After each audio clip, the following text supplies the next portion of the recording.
Stop right there, because what just happened to the Indiana Fever over their last two games is one of the most alarming trends of the entire 2026 WNBA season.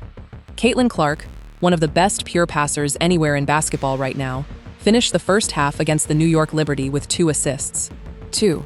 She averages over 8 per game this season. And at halftime against the Liberty, 2.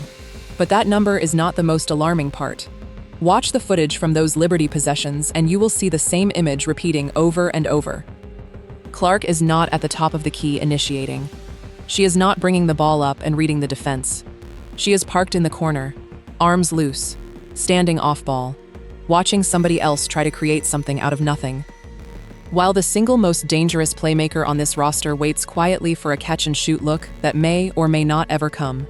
And this is the second straight game it has happened. 2 straight games, 2 straight losses. Indiana Fever, the team built entirely around Caitlin Clark, has spent 2 consecutive games taking the ball out of Caitlin Clark's hands. And the scoreboard shows exactly what that decision costs. Tonight, the full picture, because the numbers and the footage together tell a story that is very hard to explain away. Let's start with the comparison that makes everything else impossible to dismiss. August 11th, Indiana Fever versus New York Liberty. Same opponent, same season. Clark finished with 22 points and 10 assists, her 10th double-double of the season. Indiana blew New York out 106-92 on their own home floor. That result was not a coincidence. Clark controlled the tempo of the entire game, found shooters in rhythm possession after possession, put sustained pressure on the defense because the ball was in her hands and the offense ran through her instincts. Now compare that game directly to the last two. 2 nights earlier in Dallas, against the Wings, Clark shot 4 for 15 from the field. She still racked up assists when the ball found her, but her role in the offense had already started shrinking. Kelsey Mitchell had to completely take over, dropping 37 points to keep Indiana competitive. Indiana still lost 91-85. Then came the Liberty game. 2 assists at halftime. Clark parked in the corner. Indiana lost again. Same team, same coach, 2 weeks apart. 106-92 when Clark runs the offense. 2 straight losses when she doesn't. That contrast does not need a complicated explanation. The numbers put it right there on the scoreboard. Now let's talk about what was actually happening on the floor, because the footage is as telling as any stat. When Indiana ran its half-court sets in the Liberty game, Clark was not initiating. She was not at the top of the key reading the defense. She was standing off-ball in the corner, for long stretches, waiting. That is not a system adjustment. That is a talented player being benched inside her own offense while she is still technically on the floor in uniform.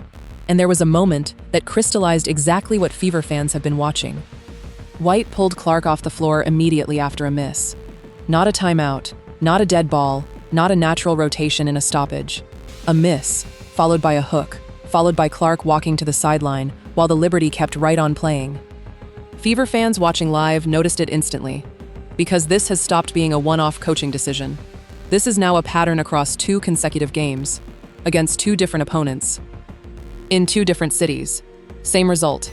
The ball is not in Clark's hands, and Indiana is losing. Here is the specific thing that makes 2 assists at halftime so alarming for anyone who has watched Clark all season. She is not a player who struggles to find teammates. She is a player defenses build entire scouting reports around, specifically because of what she does with the ball. She draws double teams the moment she crosses half court. She forces help defenders to leave shooters open on the perimeter.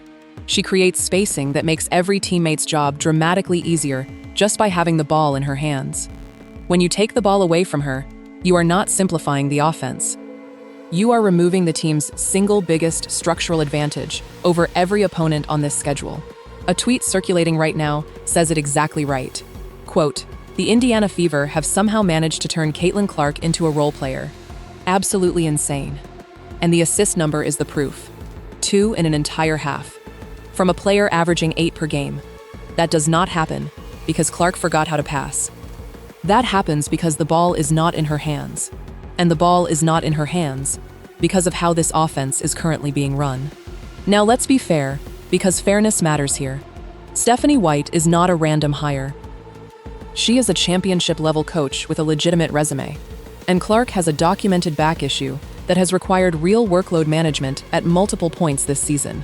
A coach thinking carefully about minutes for an injured superstar.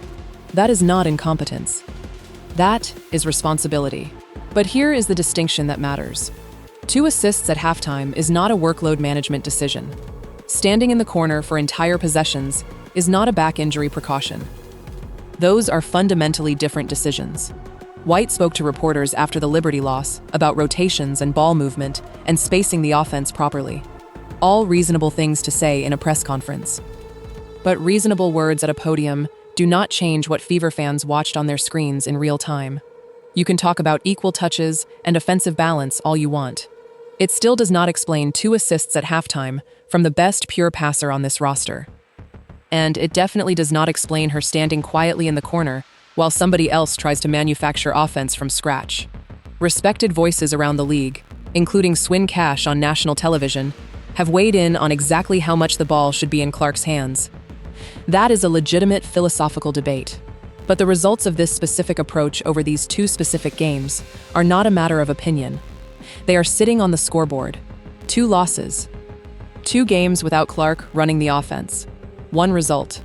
Here is the full picture, and every piece of it points the same direction. August 11th, Clark runs the offense. 22 points, 10 assists. Won by 14. Dallas, ball moves away from Clark.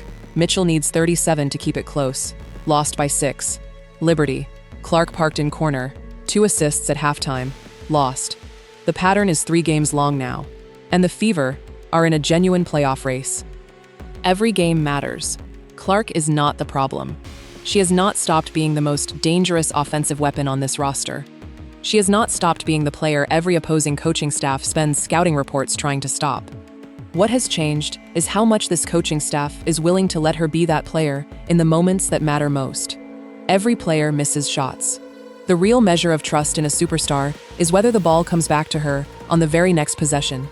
Right now in Indianapolis, that trust is running thin. At the exact moment this team can least afford it. Put the ball in her hands. It really should not be this complicated. 2 assists at halftime.